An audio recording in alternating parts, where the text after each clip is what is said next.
Hello, hello, my scrumptious human morsels. If you have been here for a spell, welcome back. If you are fresh meat, I extend a warmish welcome to you as well. Please take a seat in the front so that we may all judge you accordingly. Today we are going to talk about the G word. Not gummy worms, not gremlins. I'm sorry to disappoint you, but not goblins either, but goals. Yes, my darlings, goals. Videos of this ilk are quite prevalent on YouTube, so why not film one myself? I want to be part of the party. For once, I actually want to be part of the party. It only took me years of having a channel to realize that people out there are truly and meaningfully invested in what I'm doing. So I should assume that some of you out there would like to not only hear what my plans are for our little community here, but perhaps even to light a fire under your derriere if you are looking to get some, as the vulgar youth say, if you're looking to get shit done and are struggling, hopefully this will help you. I wish there was a more sophisticated way to express that sentiment, but I mean, what would be the other way to say it? Get shit done. Accomplish fecal matter? I mean, most of us do that on a regular, right? But that just doesn't sound as sophisticated. Prettier words don't always make for a more impactful sentence, let me tell you. So anyway, let's get on with it. Today, bebes, we will be discussing goals, but not in an obnoxiously #girlboss type of way. You know the type. You know what #girlboss means, right? We do not play the motivational speaker, toxic positivity games around here. They disgust me. They're obnoxious. They're no thank you. What I'm going to do is talk to you about setting relatively lofty but still achievable goals. And rather, I am not going to talk at you about these lofty and achievable goals. I'm going to talk to you about my personal life and how I set for myself these goals for my art practice, for my channel. And the purpose is to hopefully shed light on the machinations of my brain, which will possibly motivate anyone out there who needs it. I am not in anyone else's brain. I don't know anyone else's life.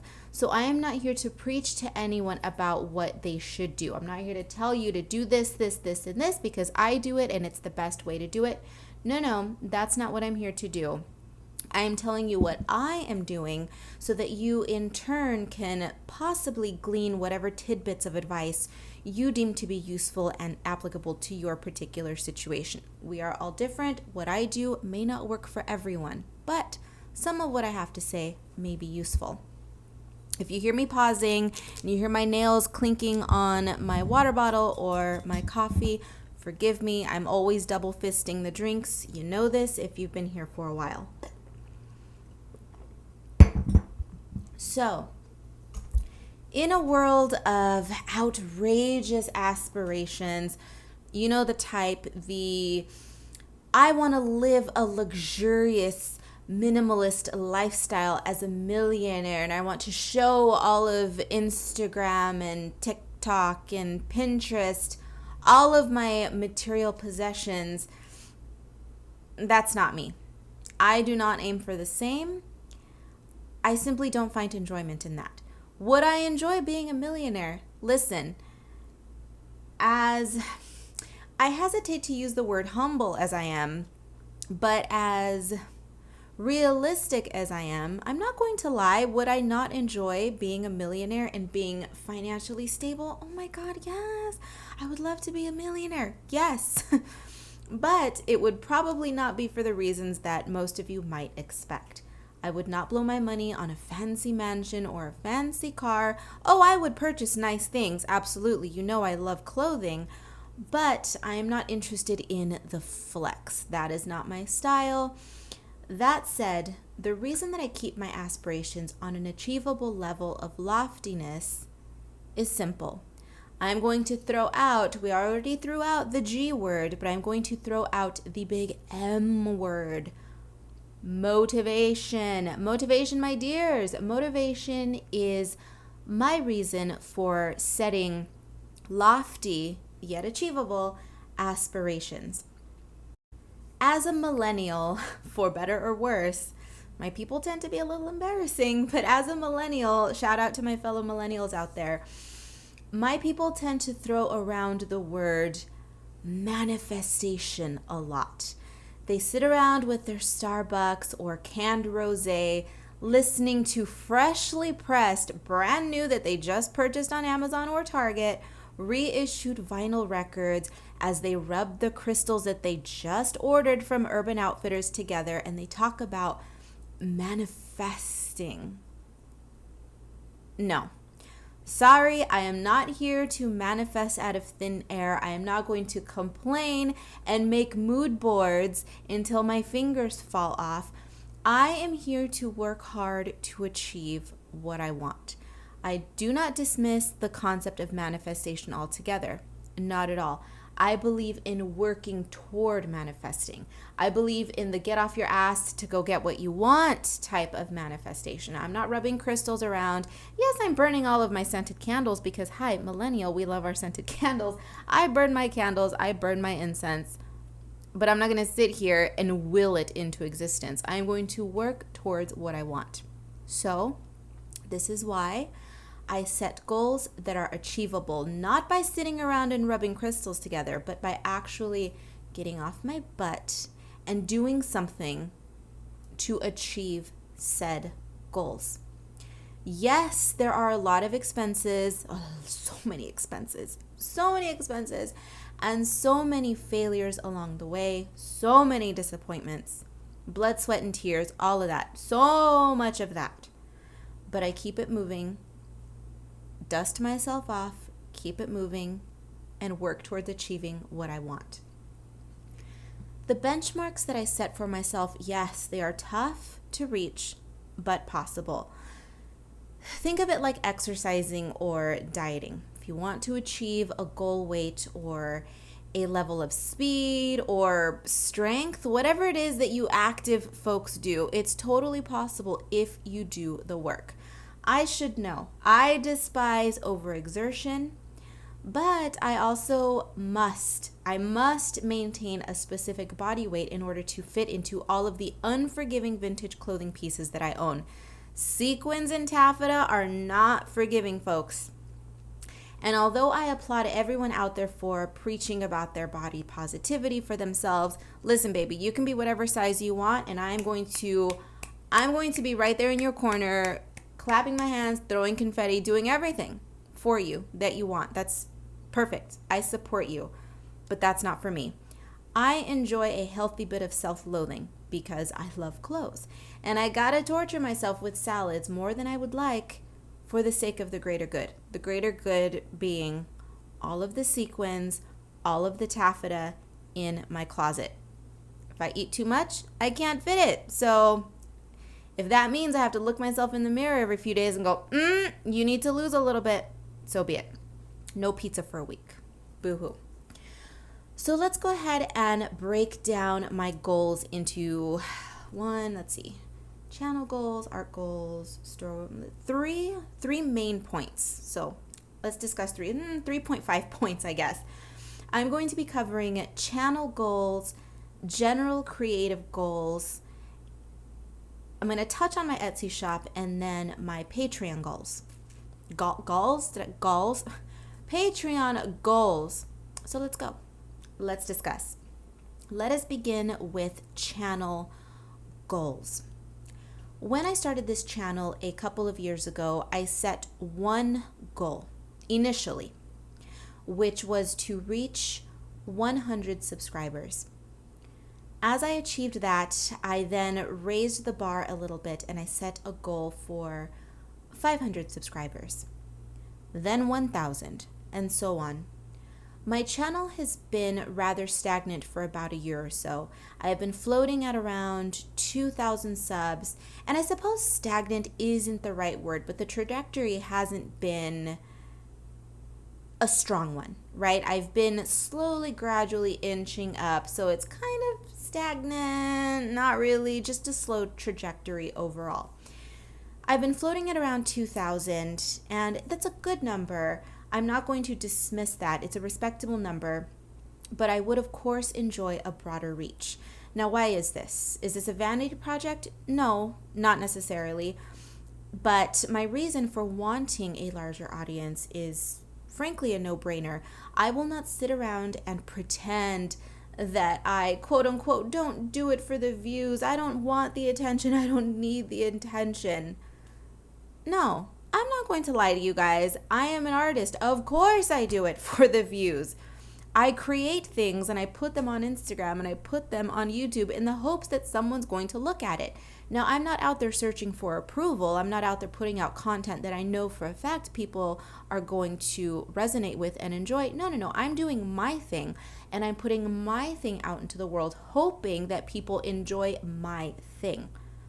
I'm not going to change my thing, but I would hope that people enjoy my thing. So if you do, thank you for being here. Now, I certainly do not do it for the money. That much is true.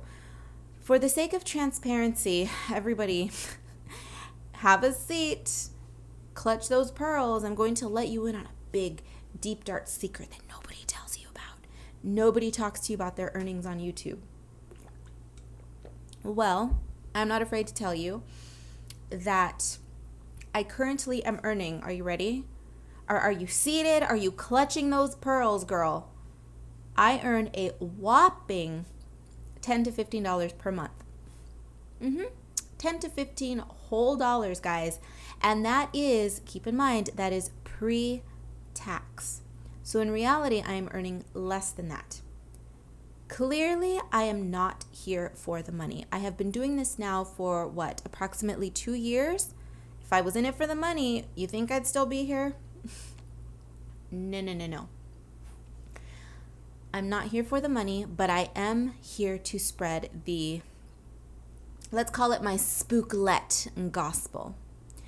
Meaning that I enjoy when people discover my art, enjoy it, and find inspiration and or entertainment in my shenanigans. I suppose at the core, I'm an artist who enjoys straddling a line of art and entertainment.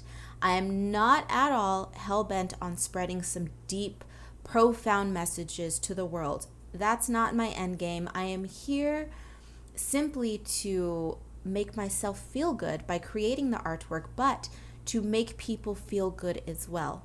Art as entertainment. I would love the opportunity to reach more eyeballs, more hearts, all of that. I love that. I would love to see this channel grow to 5,000 subs. That is ultimately the goal here, 5,000. Now that goal can stretch later. We can add, another 1,000 or 5,000 more to that number, but 5,000 is a comfortable number for me. Now, I told myself that at 5,000 subscribers, I would begin scheduling live streams so that I could interact in real time with my audience. This is where the concept of lofty but achievable comes in. Now, 5,000 may not sound lofty on the surface, and especially in the world of YouTube where people become channels of over 1 million subscribers in just a matter of days, weeks, right? But considering how slow my growth has been and how polarizing my personality is, it's no surprise to me that I'm not everyone's taste and that as a result, my growth is slow. And I'm okay with that. I want an audience who gets me, if you will. I want an audience who understands what I'm about and who just likes me for me. And if this means sacrificing eyeballs, so be it. I'm going to do it. Flexibility, though, is important. While I once had and still have my sights set on 5,000 subscribers, I have adjusted the benchmark just a little bit after getting some feedback from all of you. So, I still want to reach 5K, but at 3K, I will begin testing out the idea of live streams. If they are successful at 3K, perfect, I will continue with the live streams. But if only 3 people show up, then I'm going to pull back and return to my original 5K goal because I would like at least 10 people showing up to my live streams. Now, this glittery 5K number that I have put on a pedestal is not simply centered around the idea of live streaming. I would also like to add a bit more structure to my channel. At the moment, I upload 1 to 2 videos every week or two. My uploading is fairly consistent, and it has been consistent since the beginning of my embarking on this YouTube journey.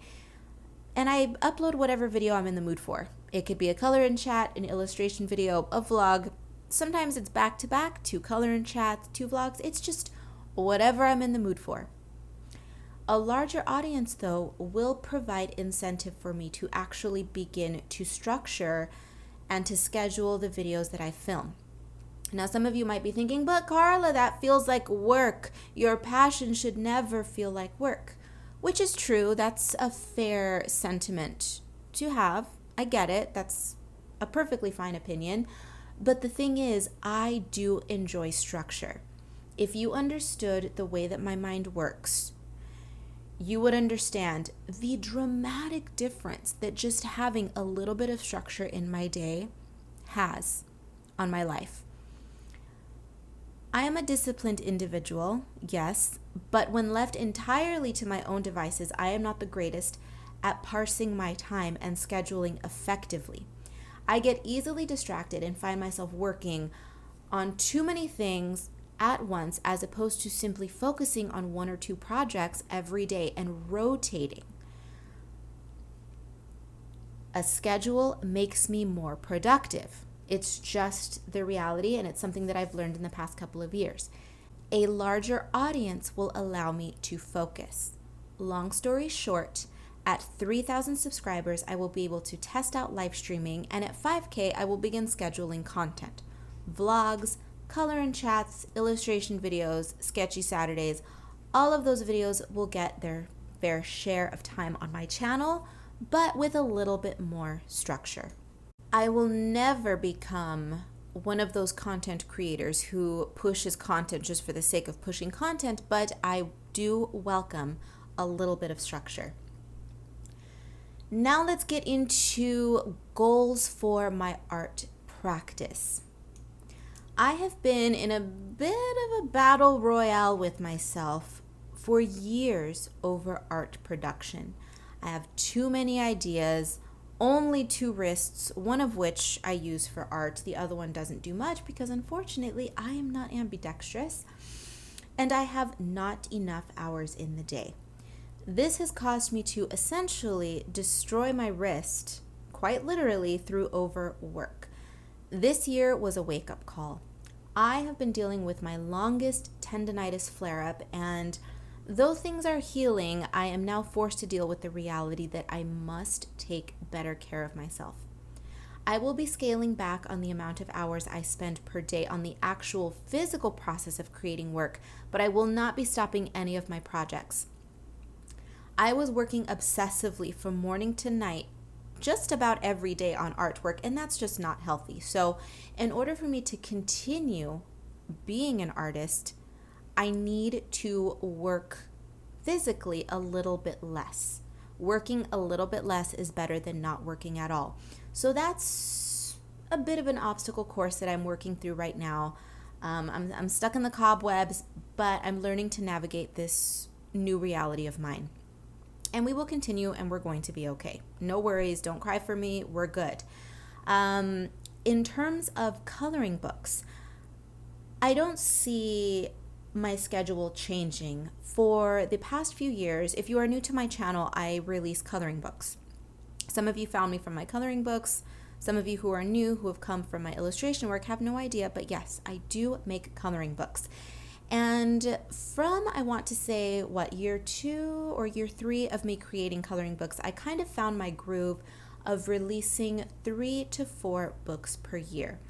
Releasing 3 or 4 books consistently has worked for me, and it's a good pace. I don't want to produce more. I don't want to produce less. There are how do I say this tactfully?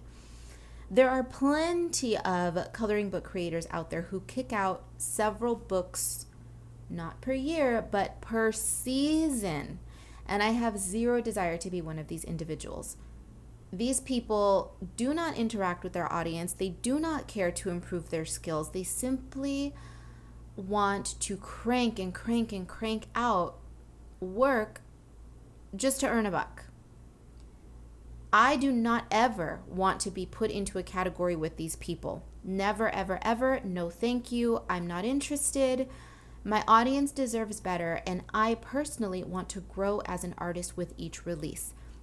I want to learn new skills. I want to explore my creativity a bit better.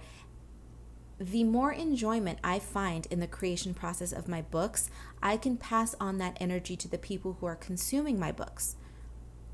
I want to feel good. I want my audience to feel good about what I'm doing. And I don't want to pummel you guys with mediocre work. It's not my style. So 3 to 4 books, we are going to continue with that. It has been a good, solid groove for me over the previous few years. So we're going to continue. No changes there. When it comes to my illustration work, this is where I have definitely fallen off the boat.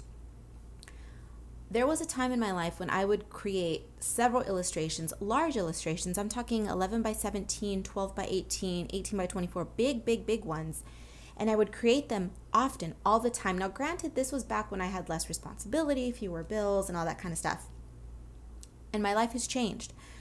But I haven't been able to find a groove with my artwork, my illustration work, not my coloring books. Those are scheduled out, but my illustration work. So I would like to create 2 illustrations per month. That's not asking a lot. It's only 2 that measure around 8 by 10.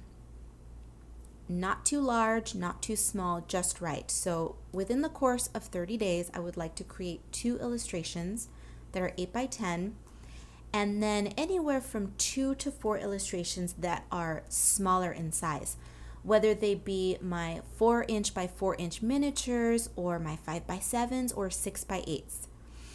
Basically, 2 8 by 10s and 2 to 4 pieces that are smaller than an 8 by 10.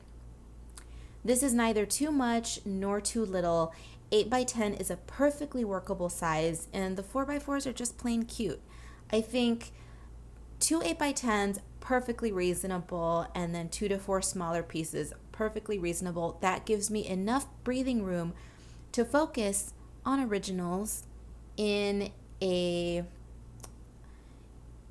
manner that makes it not necessarily feel like work. It's still putting myself on a schedule, but it's not going to force me to feel as though I have to kick out 5 new pieces every week, because nobody wants that. I don't want that. You don't want that. It's just not good for anyone. So there you have it. 2 8 by 10s and 2 to 4 smaller pieces. Sounds good. Yeah? These goals for my art practice transition smoothly into my goals for the Etsy shop. I have one primary aspiration for the Etsy shop, but I think it's a solid one. Last year, I told myself to work towards turning my Etsy shop into a proper little art boutique. I wanted to offer originals, prints, stationery, and pins. If you hop over to my shop, you'll see that I did, in fact, achieve this. It took me essentially an entire year to achieve this, but this is where flexibility and setting those lofty goals comes in. While it took a considerable amount of time to get the stationery, currently I have postcards, stickers, and a couple of different bookmarks, prints and pins up and running. I did it, but it is not to the level that I would like to achieve. If I want to create a boutique, I need to offer a broader range, far more than I currently have. Now remember that I am running a one-woman circus here. I am at once the creative director, the creator, the financier, everything. I do everything on my own. My budget is limited, and so is my time. I am at a point now where I can safely evaluate everything that I offer and see which areas need a bit of juice. Moving forward, I would like to have at all times in the shop 20 to 25 originals, 25 art print varieties, and of course, I would like to continue adding to my selection of stationery and pins. But my focus will be on those originals and the prints. I want my store, as I said, to be a proper little boutique where people can peruse a proper art gallery of 20 to 25 originals in various price ranges and prints in a couple of different price ranges as well. So you can pick and choose what you want. If you would like an original and a sticker, perfect. I got you covered. If you want 2 prints and a pin, baby, I got you. So I want it to feel like a proper boutique without being stuffy and pretentious. I take immense pride in what I do. I am in all sense of the word a quote-unquote creative. I wake up thinking about art. I go to sleep thinking about my projects. It's just what I do. And frankly, I don't know how to do anything else. That said, I am fully aware that the fine art world at large is terrible. I want no part in it. Quite frankly, it sucks. I hate fine art. No. Let me amend that statement. I do not hate fine art. I hate the pretentious fine art world. The galeristas, all of that. That's not for me. In creating and cultivating my own private little creative sanctuary, I would like my creations to be accessible to everyone at every budget. They always have been, and I have no intentions of changing that. This includes originals. I have stickers and stationery available for a couple of bucks, and I have originals available in a variety of price ranges. Under 200, under 40. This is for originals, mind you, so that's super reasonable. Yes, Etsy takes a cut, as does the payment processor, and I pay taxes. So at the end of the day, pricing my artwork in these ranges, under 100, under 50, and all of that, it isn't as lucrative as some might assume, but it's important to keep my work accessible. Not so accessible that I'm earning $1.50 per painting and totally starving, but I am earning a modest amount. Am I supporting myself fully from my art? No, not at all, not yet. My audience is too tiny. No, I'm not there yet, but I would like to. That is the dream, right? That is the dream. That is the big, glittery, sparkly dream that floats over the mind of every creative, and I am no exception. I would like to support myself through my creative pursuits, and I'm slowly working toward that because, again, this is not simply just about me. Yes, I would like to earn more money. Yes, I want to keep creating because this is who I am. But there is a huge reward for knowing that what I'm doing is affecting people in positive ways. If you ever feel shy about sending me an encouraging message, please don't, because I take that to heart. Whether you've ever purchased anything or not, whether you're just following me on Instagram and showing me support that way and sitting through the ads on my videos, baby, that support means the world to me, and it makes a difference because, like I said earlier in this video, art and entertainment, that's what I am here to do. So if I can get paid to continue doing this, wonderful. So I'm working my way towards that. Lofty but achievable, people. Do you see what I'm doing here? I am building the foundations through much trial and tribulation, mind you, but I am building the foundations to set myself up to be able to become truly a full-time creative. It's a long and slow process, but I'm working towards it. Finally, let us chat about Patreon. After much debate and much sitting around at night thinking, but who am I really? What makes me think that I deserve patrons? Yeah, well, I finally slapped myself around a little bit and said, girl, just do it. When I start to doubt myself, then that doubt, that moment of doubt is when it is critical for me to take the leap. So I took the leap in January of this year, 2021, and I started a Patreon. I am still getting a feel for it. I don't have a steady rhythm for posting on there, However, I have been consistent with my rewards system. The content is all over the place, but the reward system is solid. Every month I am providing content for my Color Fiends tier, and with each coloring book release I am sending out goodies. No issues there. There's been no lapse. We have been solid and steady when it comes to the Color Fiends tier. Currently I'm sitting at around 50 patrons, which is bananas to me. Bananas to me. This is the moment where you can cue that corny soundbite, the "you like me, you really like me." Just cue the soundbite. You're hearing it in your head right now, aren't you? Hopefully. It's appropriate though. And to foster a bigger, more active, yet still intimate community of patrons, I would like to reach 113 patrons.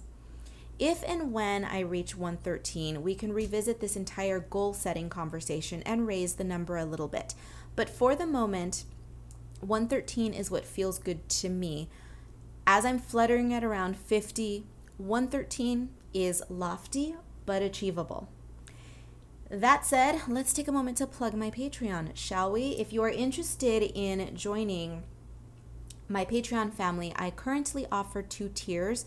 One is a bit more hands-off and the other is a bit more involved. Baby, whichever your flavor. I love the hermits, I love the extroverts, I love everyone. So I'm offering 2 tiers. You can toss a few bucks at me each month so that I can purchase a new pen or an eraser or a marker. And if you feel like participating in polls and if you ever feel like popping in to see what I'm up to, you can do so. You don't have to. You can just toss a couple bucks my way, set it, and forget it. Or you can join the Color Fiend tier if you are an avid member of my coloring cult. You can be more active. You can get monthly pages in your inbox, or rather you have to download them. They're not getting sent directly to your inbox, but you know what I mean. So I have a more hands-off tier and a more interactive tier. That's it. 2 tiers, keeping it easy. Lovely. And that is going to bring us to the end of the video. There you have it, my beloved nasties. This has been a rather lengthy video, but it was a good one to make. It was a nice little conversation. I mean, it's a conversation with myself, but in my head, I'm talking to all of you. I do regret not having discussed this with all of you before. As you are well aware, I tend to be a bit of a loner hermit by nature.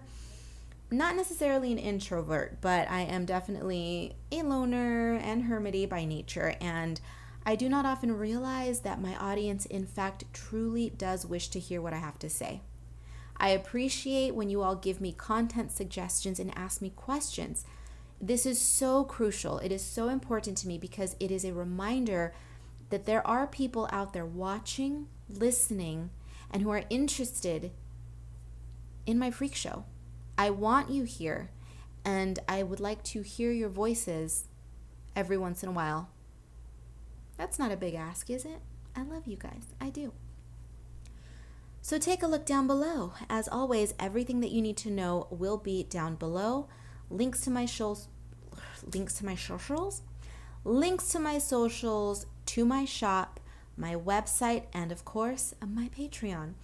I am taking off now. Be bad, be good. I don't give a goblin's ass which. Just make sure to come back in one piece. I will see you in the next one. Bye. Get out of here. Go do something fun with yourself today.